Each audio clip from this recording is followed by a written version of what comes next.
इसके पीछे किसका हाथ है? जगन नहीं, जगन्नाथ प्रसाद। इस जगन और गगन के नाथ ने हमें प्रसाद बनाकर इस दुनिया में भेजा है, दुनिया वालों की सेवा करने के लिए। टूटे किसी का दिल तो तड़पते हैं हम गरीब, सारे जहां का दर्द हमारे जिगर में। वैसे कुछ पार्टी का रंग जमा कि नहीं जमा भाई? बहुत बहुत जगन सेठ, बहुत। आप तो अंधेरे से भी गुजर जाए तो वहां उजाला हो जाता है। और आपकी पार्टी में रंग न जमे ऐसा तो हो ही नहीं सकता है। जगन सेठ, ये पार्टी किस खुशी में हो रही है? खुशी का है कि यार हम तो गम में भी पार्टी दे दिया करते हैं। दर्द हो जिसमें हमें वो बात चाहिए, एक हंगामे बेखुदी हमें दिन रात चाहिए। ये क्या बदतमीजी है? जिस शोर से तुम्हें प्यार है जगन्नाथ, ये उसी प्यार का नमूना है।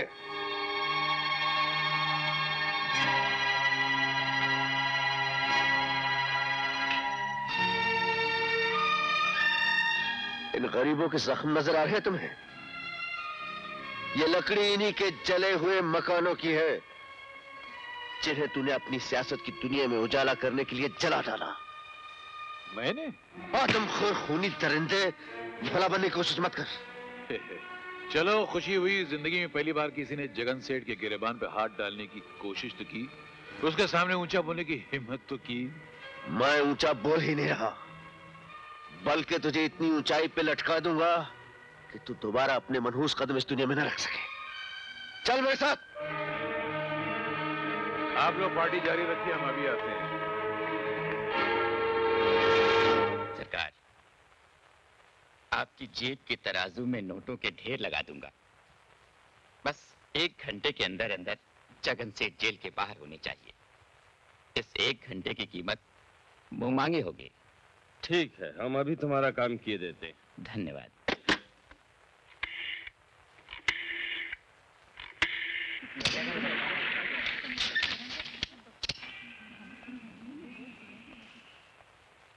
जगन सेठ, आप जैसे समाज सेवक को पुलिस ने गिरफ्तार किया, इसकी क्या वजह है?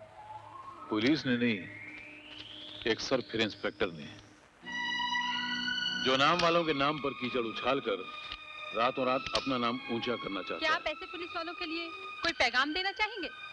हाँ, अगर ये पुलिस वाले हम जैसे देशभक्तों और शरीफों को परेशान कर सकते हैं, तो आम जनता को तो जीना ही मुश्किल कर देते होंगे। ये जरूर लिखिएगा।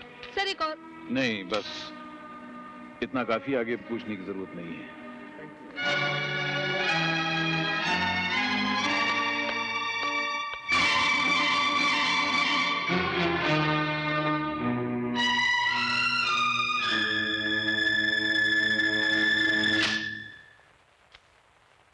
सर, बड़ी मुश्किल से मैं जगन को गिरफ्तार करके लाया था, और आपने इतनी आसानी से उसे जाने दिया।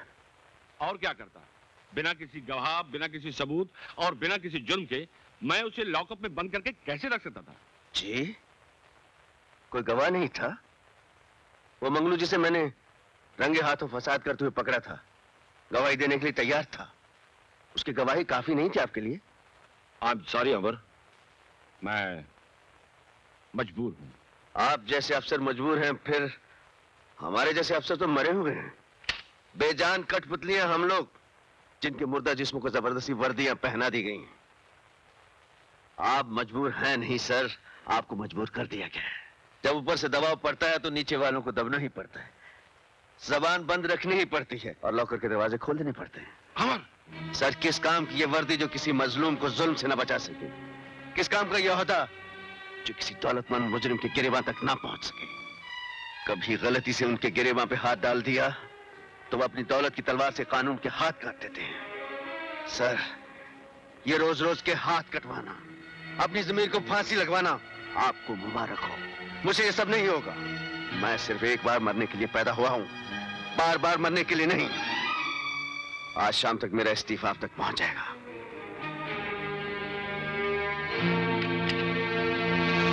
चलिए जगन भाई, आपका काम तो हो गया। आप पुलिस स्टेशन गए भी, बाहर भी आ गए, लेकिन हमने आपको लॉकअप के अंदर की हवा तक नहीं सूंघने दी।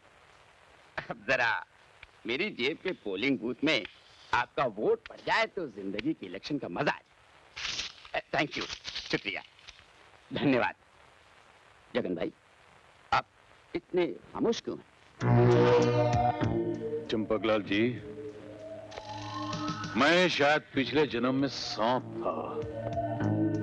सांप जिस तरह अपने दुम पर पैर रखने वाले को डस न ले, उससे चैन नहीं आता है, उसी तरह मैं जब तक अपने दुश्मन को तड़पा तड़पा कर घिनौनी मौत न मारूं, मेरे मन में बदले का जहर उबलता रहता है।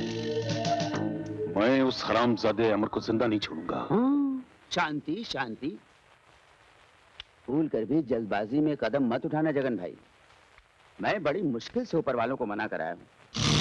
नहीं चंपकलाल जी, उसने भरी महफिल में मेरी बेइज्जती की और बेइज्जती पर तो मैंने अपने सगे बाप को मार डाला था। वो साला की देगची का मसाला है। शांति शांति जगन बाबू, थोड़ी देर के लिए अपने दिमाग के जहर को ठंडा रखिए प्लीज। जब लोग इस केस को भूल जाएं, आप डटकर बदला लीजिए, मैं हूं।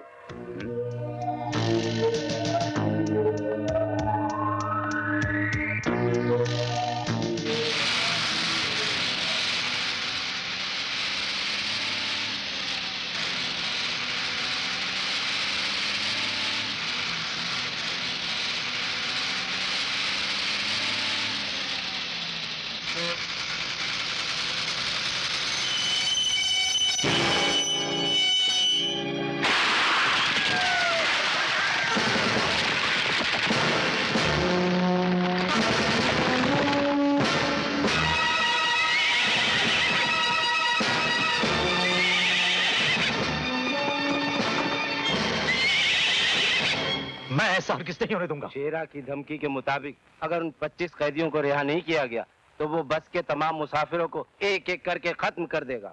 अगर हमने उन कैदियों को आजाद कर दिया तो वो खतरनाक मुजरिम न जाने कितने मासूमों के खून से जमीन को रंग देंगे। हमें उनसे मिलने क्यों नहीं देते? प्लीज हमें जाने दीजिए। हमें जाने दीजिए। सुनिए, मैं आप लोगों के जज्बात को समझता हूं और ये भी जानता हूं कि ऐसे मौके पर आप तो क्या, दुनिया का कोई इंसान खामोश नहीं बैठ सकता। लेकिन आपने उन डाकुओं को पकड़ने के लिए अभी तक किया क्या है? आप लोगों के रिश्तेदारों को बचाने के लिए हम कोई कसर बाकी नहीं छोड़ेंगे। लेकिन हम आपकी झूठी तसल्लियों से चुप बैठने वाले नहीं हैं। चिल्लाने और शोर मचाने से कुछ नहीं होगा। मेरी आप सबसे दरख्वास्त है कि आप सब मिलकर हमारा साथ दीजिए। मैं वादा करता हूं कि बहुत जल्द बस के मुसाफिरों को सही सलामत अपने अपने घर पहुंचा दिया जाएगा।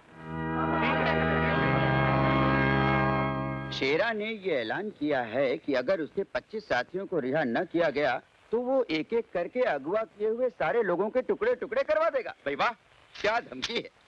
सरकार को हिलाने का काम जो बड़े बड़े अपोजिशन लीडर नहीं कर सके, शेरा ने कर दिखाया। ये प्लान अकेले शेरा का नहीं था, इस नाचीज का भी था। दिमाग की ताकत हमारी थी, बाजू की ताकत शेरा की थी। जी वो तो है। हुजूर की अक्ल के कदमों पर तो बड़े बड़े पहाड़ तक सर झुकाते हैं। अब देखिएगा ये सरकार कागज की कश्ती की तरह कैसे डगमगा जाती है। यहाँ एक बच्चा या औरत मारी गई और वहां सरकार ने घबरा कर फौरन उन 25 कैदियों को छोड़ दिया। पर जगन से आप उन 25 कैदियों का करेंगे क्या? हंगामे, दंगे, फसाद। उन कैदियों को देश के कोने कोने में भेजेंगे, फिर धर्म के नाम पर, मजहब के नाम पर, सियासत के नाम पर इतने हंगामे कराएंगे कि ये सरकार हिल कर रह जाएगी। जगन सेठ, आप इतने बड़े हंगामे तो मत करवाइए। कहीं ऐसा ना हो कि बलवे की आग हमारे दामन तक पहुंच जाए। आग हमारे दामन तक न पहुंचे इसीलिए तो आपको रखा है। हम आग लगाते जाएंगे, आप बुझाते जाइएगा।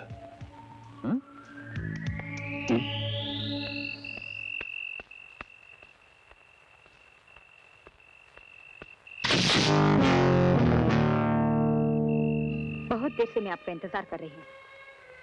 आप मेरा इंतजार कर रही थी? कहिए क्या बात है? बैठिए, बताती हूँ। बैठूं? डरिए मत, मैं आपको कहीं भगा कर नहीं ले जाऊंगी। जी हम डरते तो कभी किसी से नहीं। लीजिए बैठ गए, बताइए जाना कहाँ है?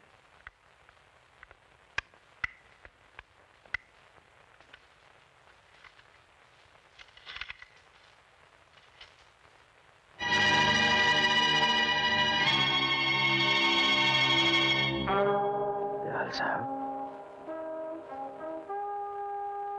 अमर, तुमने इस इलाके से डाकू शेरा के कदम उखाड़कर अपनी बहादुरी का सबूत दिया है। सर, डाकू शेरा के कदम पूरी तरह उखड़े नहीं, क्योंकि शेरा सिर्फ डाकू ही नहीं, बहुत बड़ा टेररिस्ट भी है। और आप अच्छी तरह जानते हैं कि हर टेररिस्ट के पीछे किसी न किसी बड़े आदमी का हाथ जरूर होता है। और सबसे पहले मुझे उस आदमी के हाथ काटने हैं। तुम्हें किसी पर शक है? शक तो है सर, लेकिन सबूत नहीं मिल रहा। कौन है वो? जगन सेठ। जगन सेठ बहुत बड़ा दौलतमंद है ना, इसलिए उसने दौलत की चादर के नीचे अपने गुनाहों को दफन कर रखा है। मुझे उम्मीद है कि एक न एक दिन तुम उसके खिलाफ सबूत जरूर ढूंढ निकालोगे। I need your good wishes sir. All the best. Thank you sir. उसे कुचल के रख दो।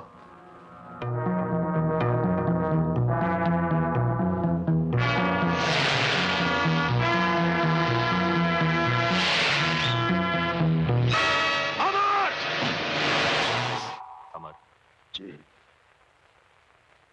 क्या सोच रहे हो? जी सोच रहा हूं मेरी जान बचाने के लिए आपने अपने पैर गंवा दिए और सच्चाई के रास्ते पर चलते हुए मैंने अपनी वर्दी गंवा दी। नतीजा क्या निकला? कुछ भी नहीं। जुल्म भी वैसे ही जिंदा है और जालिम भी वैसे ही जिंदा है। इसीलिए मैंने तुम्हें यहां बुलाया। आप हुक्म कीजिए, आपके लिए मेरी जान हाजिर है। अमर, मेरी पोती। जी दयाल साहब, क्या कह रहे हैं? क्या हुआ आपकी पोती को? मैं बताती हूँ अमर साहब। सीमा अपनी एक सहेली की शादी अटेंड करने बस में बेंगलोर जा रही थी। अचानक रास्ते में डाकुओं ने हमला किया और बस में बैठे हुए तमाम लोगों को अगवा करके ले गए। अगवा कर लिया? किसने? शेरा ने। शेरा डाकू? हाँ बेटा, तुम तो जानते हो कि उससे मेरी पुरानी दुश्मनी है। अगर उसे यह पता चला कि सीमा मेरी पोती है तो पता नहीं वो उसके साथ क्या सुलूक करेगा। बेटा, ये पूरा हाथ जोड़कर तुमसे अपनी पोती की जिंदगी की भीख मांगता है। दयाल साहब, ये क्या कर रहे हैं आप? आप क्यों शर्मिंदा कर रहे हैं मुझे? आपने तो मुझे औलाद से भी ज्यादा प्यार दिया है। मुझे पढ़ाया लिखाया, पुलिस की वर्दी दिलवाई और उस दिन अपनी जान पर खेलकर मुझे नई जिंदगी दी आपने। मेरा तो हर सांस आपका कर्जदार है। आप हुक्म दीजिए दयाल साहब, मैं अपनी जान पर खेलकर भी सीमा को उन दरिंदों के चुंगल से बचा कर लाऊंगा। आप मुझ पर भरोसा रखिए दयाल साहब। हाँ, मैं जाऊंगा, जरूर जाऊंगा।